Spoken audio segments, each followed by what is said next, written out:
예루살렘에 여행을 가시면 제일 먼저 실감하는 것이 예수님 2000년 전에 오셨다고 그랬는데 예수님 당시에는 어땠을까 하는 그 추측이 많이 실감이 됩니다. 그 중에서도 대표적인 것이 예수님 기도하시던 감람산, 그 이름과 같이 그 감람나무, 올리브나무라고 얘기하죠. 그 감람나무가 온 산을 덮고 있습니다. AD 70년에 로마의 디도 장군이 예루살렘 성을 공격하기 위해서 그 감람산에 있는 감람나무를 다 베어내기 전까지는 감람나무가 우거진 그런 곳이었다고 합니다. 그래서 감람나무 숲이다, 그런 지명을 가지고 있었습니다. 근데 이 예루살렘 지역은 그 땅 자체가 비옥한 옥토가 아니에요. 아주 척박한 땅입니다. 비가 강우량이 많지 않기 때문에 또 이게 그 화산 터진 지역이기 때문에 돌밭입니다. 거의 언덕이 많고 잔 돌이 많아가지고 이렇게 뭐 풍요로운 1년생 그 야채나 또 다른 그 과일이나 이런 거를 양성할 만한 것이 아니고 그저 제일 자라기 좋은 게 이 감람나무 또 포도나무 이런 것을 키우기가 좋게 되어 있습니다. 그래서 예루살렘에 가면은 이제 꼭 방문하게 되는 그런 장소가 있는데 그 장소가 바로 이제 예루살렘 성 기드론 골짜기를 가운데 놓고 그 맞은편에 있는 감람산, 그 감람산을 방문하게 됩니다. 이게 예루살렘 성전 안에 있는 돔이죠. 지금은 그 모슬렘의 성전으로 되어 있는 그런 그 장소입니다. 저 황금 돔이라고 그래가지고 저 안에 들어가면은 큰 바위 돌이 가운데 하나 있는데 그것이 우리 유대인들이나 우리들이 알기로는 아브라함이 이삭을 드렸던 그런 바위다, 제물로 드렸던 바위다 그러는데 모슬렘에서는 이삭이 아니라 이스마엘을 드렸던 장소다 그렇게 얘기를 합니다. 이 계곡 맞은편에 지금 사진을 찍은 그 장소가 바로 감람산입니다. 이 감람산에 가면은 지금도 관광객을 위해서 저는 그 감람나무, 오래된 감람나무를 아직도 보관을 해놓고 키우고 있습니다. 근데 이 대표적으로 이 감람나무가 몇 년이나 됐을 것 같아요. 그 안내자의 말에 의하면은 저 감람나무가 2000년 정도가 된 감람나무라고 합니다. 그러면 어떻게 저렇게 오래 감람나무가 자랄 수 있었는가? 그 생존할 수 있는 비결을 들은 얘기가 있습니다. 이 다른 그 나무들이 땅이 척박해서 돌이 많고 그러면은 뿌리를 뻗어 내려갈 때 이 돌이나 또 다른 그 장애물을 피해서 뿌리를 뻗어서 밑으로 내려가는데 이 감람나무는 그 많은 뿌리를 내리면서 중간에 돌이 있거나 장애물이 있으면은 그거를 뿌리의 한 부분을 이용해서 품는다고 합니다. 그러니까 감람나무가 그 뿌리를 감싸고 돌들을 감싸면서 뿌리를 뽑는다고 해요. 그래서 일이 있어가지고 감람나무를 뽑을 일이 있어서 감람나무를 뽑으면은 나무와 뿌리만 뽑히는 게 아니라 그 감람나무가 품고 있는 돌들이 같이 딸려 올라온다고 해요. 그러니까 그 척박한 땅에서도 나만 살겠다고 돌을 피해서 들어가는 것이 아니라 그 돌을 품고 함께 그 돌과 함께 자라는 감람나무. 그래서 척박한 땅에서도 오랜 수명을 지탱할 수 있는 비결이 그 감람나무의 특별한 그런 생존 방식이 아니겠느냐 그렇게 얘기를 합니다. 오늘 읽으신 말씀 전에 오늘 말씀이 읽기 전에 1절부터 10절에 보면은 바울의 얘기가 등장합니다. 그 바울이 어떤 얘기를 하냐면은 내가 실제로 천국에 갔는지 아니면 환상 중에 천국에 갔는지를 모르는데 일단 나는 천국에 갔다 왔다. 그거를 3000층에 갔다 왔다 그렇게 표현을 하죠. 그래서 하나님께서 나에게 그러한 천국을 볼 수 있는 특별한 은혜까지도 은사까지도 허락을 해 주셨다. 그런데 그런 천국까지도 갔다 온 바울이지만 하나님이 부르셔서 능력을 행하는 바울이지만 신비한 능력을 행해서 천국까지 갔다 왔다는 바울임에도 불구하고 그렇게 하나님의 인도하심과 보호하심과 하나님의 사랑이 함께함에도 불구하고 바울은 오늘 말씀에서 나에게 사단의 가시가 있다 그렇게 얘기를 합니다. 그래서 바울이 가지고 있는 그 사단의 가시라는 게 무엇인가 하는 신학자들의 의견이 여러 가지가 있습니다. 그 중에서도 대표적인 의견 두 가지가 사도 바울은 안질이 있었을 것이다. 다메섹 도상에 내려가다가 빛 가운데에서 예수 그리스도를 만나고 3일 동안 장님이 되잖아요.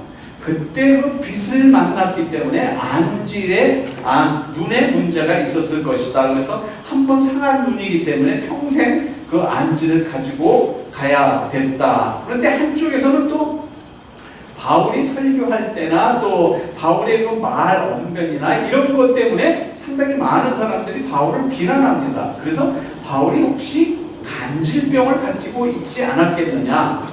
아니 생각을 한번 해보세요. 지금 예수 그리스도의 십자가의 보혈, 예수 그리스도가 2000년 전에 복음으로 말미암아 우리에게 오셨습니다. 하나님이 우리에게 복음으로 오셔서 십자가에서 우리 죄를 사해 주셨습니다. 그렇게 얘기하다가 갑자기 뒤로 자빠져가지고 거품 물고 버둥버둥거려봐요. 그 은혜가 되겠어요? 그런데 또 조금 있으면 또 말정이 일어나서 아무렇지도 않게 자기 사역을 한단 말이에요. 그래서 사도 바울은 이상하게 가는 데마다 꼭 시비가 걸리고 그래요. 그래서 많은 학자들이 안질 아니면 간질병, 그 외에 뭐 다른 여러 가지 추측을 합니다만 다른 특별한 이것이다라고 얘기는 할 수 없지만 하여튼 육체의 가시, 사단의 가시가 자기 몸에 있다 그렇게 얘기를 합니다. 그래서 이 문제, 이 육체적인 그 가시, 그 사단의 가시 때문에 몇 번 기도했다고요? 3번 하나님께 기도했다는 거예요. 이것을 좀 없애달라고. 그래서 성경에는 내가 3번 기도했다고 그러지만 아마 얼마나 많은 기도를 했겠어요. 그걸 없애달라고. 그럼에도 불구하고 뭐라고 얘기를 하냐면은 내 은혜가 내게 준 내 은혜가 그것으로 족하다. 그래서 내 능력이 강한 데서, 네가 강한 데서 능력이 나온 게 아니라 네가 약한 곳에서 내 능력이 나오는 거다. 그런 설명을 하십니다. 그리고 고쳐주시지 않죠. 그 약함이, 그 가시가 하나님의 능력을 증명하는 도구가 될 거다. 그런 말씀을 하십니다. 왜냐하면 사도 바울을 찔렸던 가시, 평생 그 가시를 기억할 때마다 내가 참 이렇게 나약한 사람이구나. 내가 하나님께 그렇게 은혜를 받았는데도 내가 이렇게 나약하구나 하는 것을 그때마다 느끼게 된다는 거죠. 정신적으로나 육체적으로나 나에게 주는 그런 고통 때문에 내가 완전하다라는 교만에까지 가지 않는 그 길을 가게 되더라는 거죠. 우리 모두도 그렇습니다. 겉으로는 다 행복해 보이지만 어느 누구도 예외 없이 자신을 찌르는 가시가 하나씩은 있습니다. 가정에서는 남편이나 아내가 가시가 될 수도 있고 자녀가 가시가 될 수도 있고 사회적으로는 명예 때문에 권세 때문에 돈 때문에 하나의 가시를 안을 수도 있습니다. 교회에서는 교회 사역자나 교회 같은 교인들 때문에 내가 가시가 박힐 수도 있습니다. 이런 가시는 개인들뿐만이 아니라 어떤 단체뿐만이 아니라 민족적으로도 가시가 있을 수 있습니다. 현재 우리나라의 민족적인 가시 그러면은 제가 얼핏 그 설교를 준비하면서 생각하니까는 일본의 아베 신조가 우리 민족의 가시가 아닐까 하는 그런 생각을 한번 해봤습니다.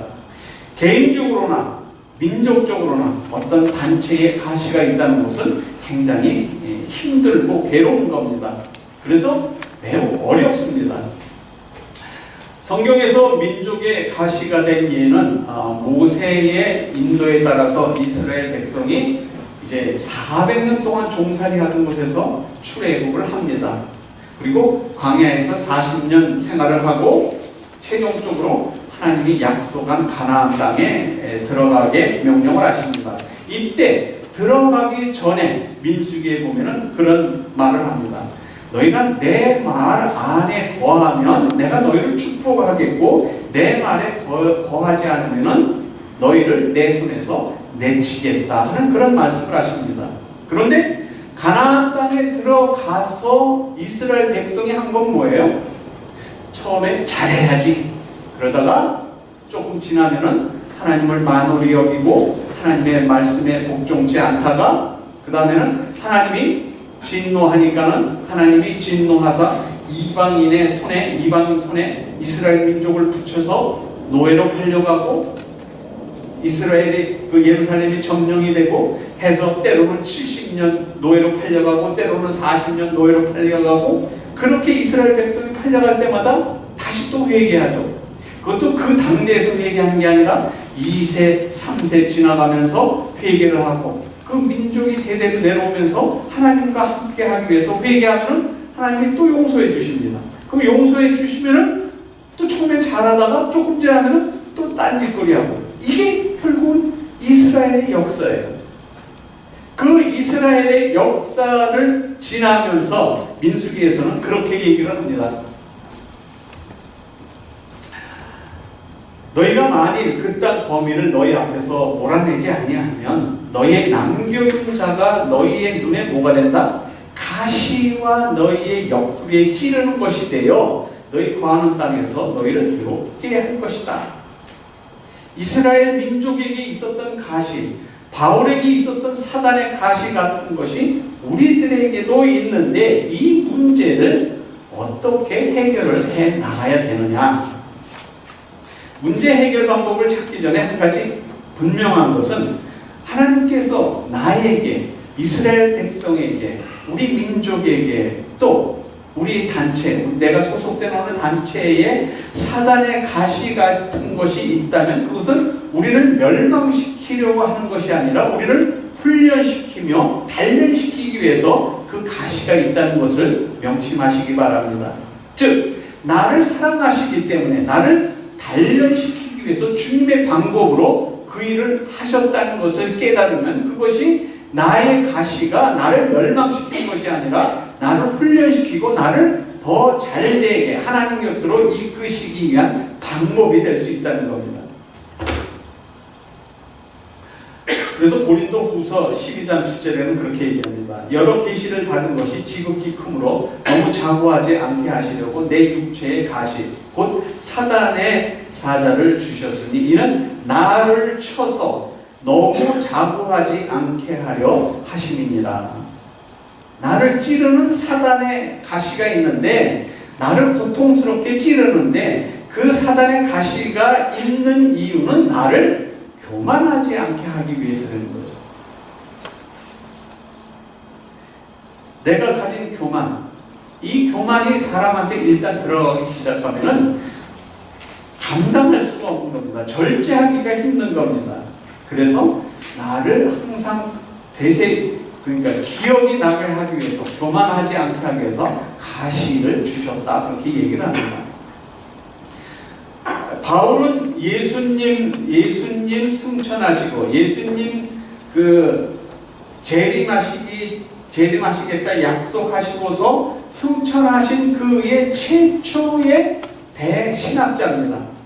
율법에 의해서는 흠이 없는 자며 히브리인 중에 히브리인이고 베냐민의 지파이고 바리새인이고 유대인 중에 유대인이고 학문으로 따지면은 가말리엘의 문화에서 공부를 했고 신비의 체험으로 따지자면은 3000층에까지 갔다 왔고 가진 것을 자랑하자면은 얼마든지 자랑할 것이 많은 바울임에도 불구하고 바울의 몸에 육체적인 가시가 있다. 그렇게 얘기를 하는 겁니다. 왜냐하면 그 많은 것을 자랑하기 시작하면 그래서 우리는 보면은 그러죠. 내 자랑은 아니지만 그러면서 얘기하는 거 보면 다 자기 자랑할 때가 많습니다. 근데 바울이 내 자랑은 아니지만 그리고 성경에서도 보면은 자기 얘기를 많이 합니다. 내가 옛날에 이랬었다. 그러나 그 자랑하는 것마저도 내가 자랑하는 것이 아니라 그럼에도 불구하고 내가 하나님 앞에서는 사단의 가시가 있기 때문에 내가 겸손할 수 있고 교만하지 않다 하는 그 증명을 위해서 예를 들어서 얘기를 하는 겁니다.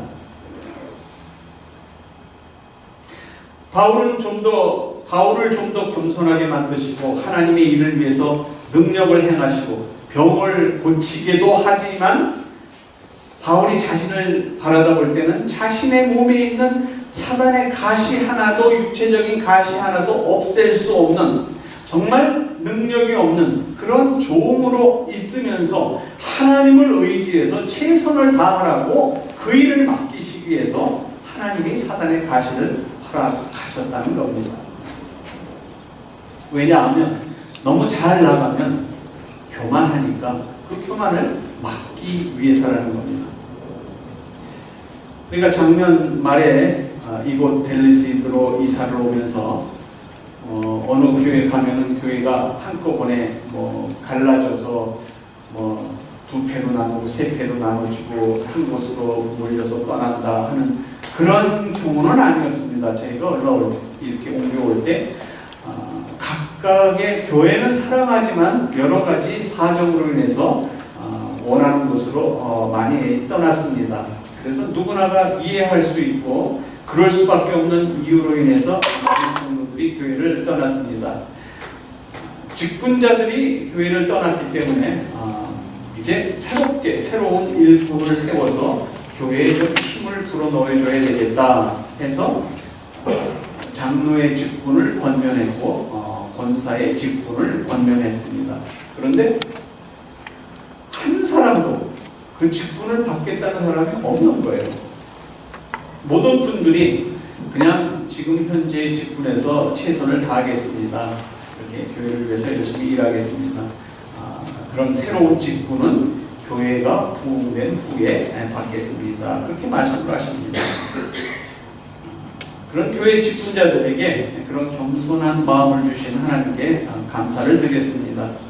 대개의 경우 한두 번 사역을 하다가 그냥 못 이기는 척하고 직분을 받고 그렇게 해서 잘 섬기는 사람도 있지만 대부분이 잘 섬기지 못하는 사람도 있습니다. 어느 교회나 비슷한 현상입니다. 작년 5월 초에 한국교회의 그 성도들의 가지는 직분에 대해서 의식 조사를 했습니다.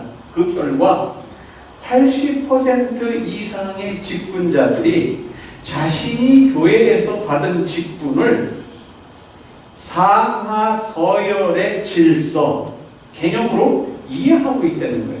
그러니까 평신도에서 집사가 된다. 그러면 내가 조금 진급한 것 같은, 승진한 것 같은 생각을 갖는 사람들이 80%나 된다는 거예요. 집사였다가 내가 권사가 됐다, 내가 장로가 됐다, 이런 그 직분자들이 그 직분의 성숙함으로 인해서 하나님을 더 열심히 하라는 것이 내가 승진한다, 내가 승급한다라는 것으로 생각하는 그 재직들이 80%나 된다는 거예요. 이게 교만으로 된다는 거죠. 내가 그래도 저 사람들보다 믿음이 좋기 때문에 집사가 된 거야. 내가 저 사람들보다 믿음이 좋기 때문에 권사가 된 거야. 내가 저 사람보다 낫기 때문에 장로가 된 거야. 이런 생각을 하는 사이에 그 사이로 교만이 들어가기 때문에 요즘에 신천지 그 테이블 제가 우리 수요일에 한번 본 적이 있는데 신천지의 전략 중에 하나가 뭐예요? 교회에 가서 기존 교회에 들어가서 신앙생활을 잘하는 모습으로 있으면서 어떻게 하라고요?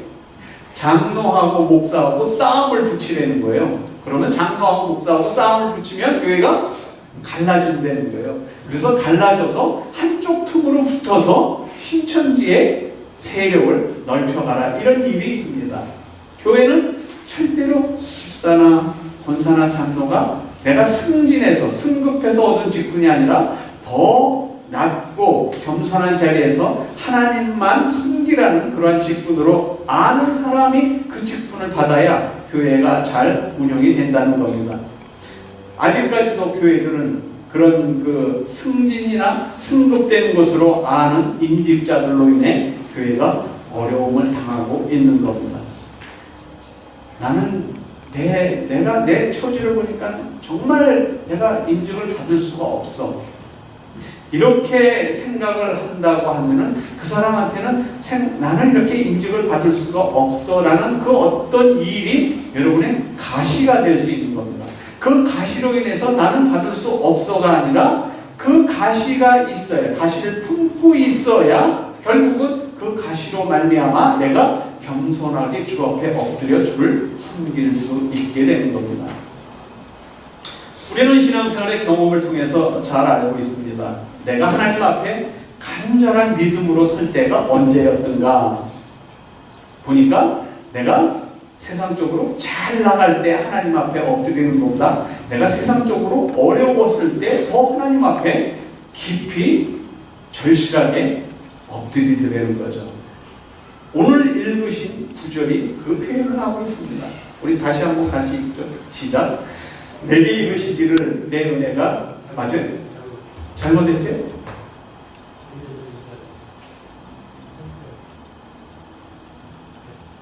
맞아요? 9절. 예, 9절 한 절만 같이 읽죠. 시작. 내게 이르시기를 내 은혜가 내게 족하도다. 이는 내 능력이 약한 데서 온전하여지리라 하신지라. 이러므로 도리어 크게 기뻐함으로 나의 여러 약한 것에 대하여 자랑하리니 이는 그리스도의 능력으로 내게 머물게 하려 합니다. 성경은 분명히 가시로 인해서 약해진 나에게 그냥 약한 상태에서 머물러 있으라는 것이 아니라 약한 상태에 있는 나에게 은혜를 주신다는 겁니다. 병들면 약해집니다. 넘어지면 약해집니다. 사업이 부도나면 약해집니다. 가정이 어려우면 약해집니다. 이때 하나님께서 그 약해지는 상태에서 나에게 또 다른 은혜, 강함을 허락해 주신다는 거예요. 그래서 하나님이 내게 주신 은혜가 모자란다? 족하다는 게 족할 만큼 베풀어 주신다는 겁니다. 오늘 예배드리는 우리 모든 성도님들에게도 여러분들이 가지고 있는 그 약한 것이 하나님이 우리에게 주셔야 될 것이 더 많다는 것을 깨달으시기 바랍니다. 이 약한 것, 이 부족한 것이 하나님 앞에서 자랑이 된다는 거예요. 하나님 나 이것도 안 되고 저것도 안 되고 이것도 없고 저것도 없고 우리 집안을 보고 우리 애들을 보고 내 건강을 보고 내 사업을 보니까 정말 하나님 어떻게 하나님 아니면 내가 어떻게 할 수가 없습니다 라는 나의 약한 것을 주님 앞에 내놓을 때 주님이 나에게 강하고 나에게 힘이 되는 나를 도우시는 하나님으로 오신다는 겁니다. 그때 내가 하나님과 더욱더 가까이 할 수 있지. 나 하나님 없이도 살 수 있어. 이때는 나와 하나님의 섬김의 자세가 안 돼 있다는 겁니다. 우리 진주 얘기 많이 하잖아요. 값비싼 진주. 대개의 값비싼 보석을 만드는 것은 그 재료 자체가 비쌉니다. 다이아도 처음에 볼 때는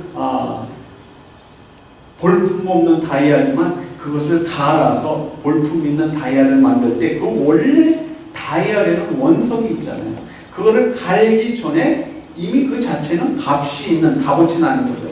금을 녹여서 잘 만들 때는 원래 금을 갖다가 녹여서 잘 가공을 하는 겁니다. 그런데 진주는, 그 값비싼 진주는 어떻게 만들어진다고요? 다 아시잖아요. 조개가 입을 벌리고 먹이를 먹기 위해서 빨아들일 때 모래가 같이 딸려 들어오면은 그 모래를 다시 다 뱉어내는데 이 뱉어내는 모래가 한두 개가 나가질 못하고 그 안에 걸려 들어가가지고 안 나가는 거예요. 그러니까 따가운 거예요. 가시가, 자기 몸에 가시가 박힌 것처럼 따가운 거예요. 우리 손톱에 가시 박히듯이. 그러니까 그 가시의 아픔, 통증을 이겨내기 위해서 자꾸 거기다 분비물을 낸다는 거 아니에요. 그 분비물을 1년을 내고 2년을 내고 3년을 내고 해서 크게 분비물이 쌓인 것이 결국엔 그 조그만 돌멩이 하나가 뭐가 됐어요? 영롱한 진주가 됐다는 거 아니에요?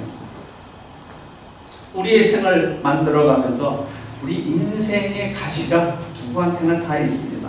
나를 찌를 때마다, 아플 때마다 우리 힘들고 어렵습니다. 그러나 우리에게 그런 가시가 있는 것은 내가 하나님 앞에 엎드리며 하나님의 은혜를 간구하도록 만들어 놓으신다는 거예요. 그 가시로 인해서 나의 약한 것이 주 안에서, 주 앞에서는 강한 것으로 나타날 수 있다는 겁니다.